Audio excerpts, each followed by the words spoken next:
Matapos ang higit isang dekadang pagkakakulong sa Indonesia, makakabalik na sa bansa ang Pinay na si Mary Jane Veloso na nahulihan ng iligal na droga sa kanyang bagahe noong 2010. Tuwang-tuwa naman ang pamilya ni Veloso sa Nueva Ecija dahil sa magandang balita. Para sa ibang detalye, makakausap natin sa linya ng telepono si Mon Gualvez. Mon, ano ba ang sabi ng mga magulang at iba pang kaanak dyan ni Mary Jane? Nako Ruth, walang mapaglagyan ng tuwa ang mga magulang ng Pinay o OFW na si Mary Jane Veloso matapos ang halos 15 taon kasi pagkakakulong sa Indonesia, makakauwi na nga raw ang kanilang anak. Kwento pa nga ni Nanay Celia, hindi nila inasahan itong magandang balita lalo't hindi pa rin daw kasi si Mary Jane para sa kaso naman ng kanyang mga illegal recruiter na nakakulong ngayon sa Pilipinas. Kaya tila maaga si Veloso matapos makitaan ng higit 2 kilong heroin sa kanyang bagahe. Tila lumakas pa nga ngayon, no? Itong si tatay ni Veloso na si Cesar na madalas daw mahilot, sumikip ang dibdib noon.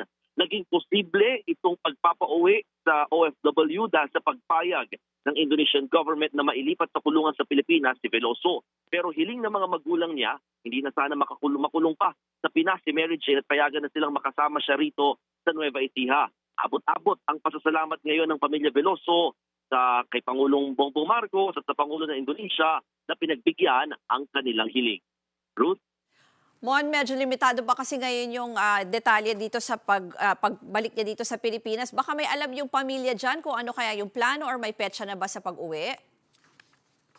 Sa pagkakaalam ng pamilya Ruth, wala pa ring eksaktong petsa kung kailan makakauwi itong si Mary Jane Veloso. Although naka-ready sila talagang bumiyahe rin sa Indonesia sa darating na Disyembre. Nung wala pang idea na makakabalik nga at makakauwi na si itong Pinay, itong OFW rather, sa Pilipinas. Ganun man, nakahanda na yung bahay at mismong kwarto pa nga natitira ni Mary Jane dito sa Nueva Ecija. At kahit kapos sa budget, maghahanda raw sila ng adobong baboy at inihaw na isda na madalas hinihiling ni Mary Jane sa kanila oras na makabalik siya sa Pilipinas. Ruth? Mon, pero linawin lang natin, di ba, decision pa rin naman ng gobyerno kung bibigyan talaga ng pardon or clemency itong si Mary Jane, ano? Ng gobyerno ng Pilipinas. Ang initial na info talaga, makakauwi siya sa Pilipinas pero ikukulong pa rin, no? And it's a matter of kung bibigyan siya ng clemency ng pamahalaan para makauwi at makasama na nga ng pamilya niya sa Nueva Ecija kung sakasakali. Okay, maraming salamat, Mon Gualvez. Mga kapatid, ako po si Ruth Cabal. Maging maalam at may pakialam sa mga may init at rumaratsadang balita sa Frontline Express.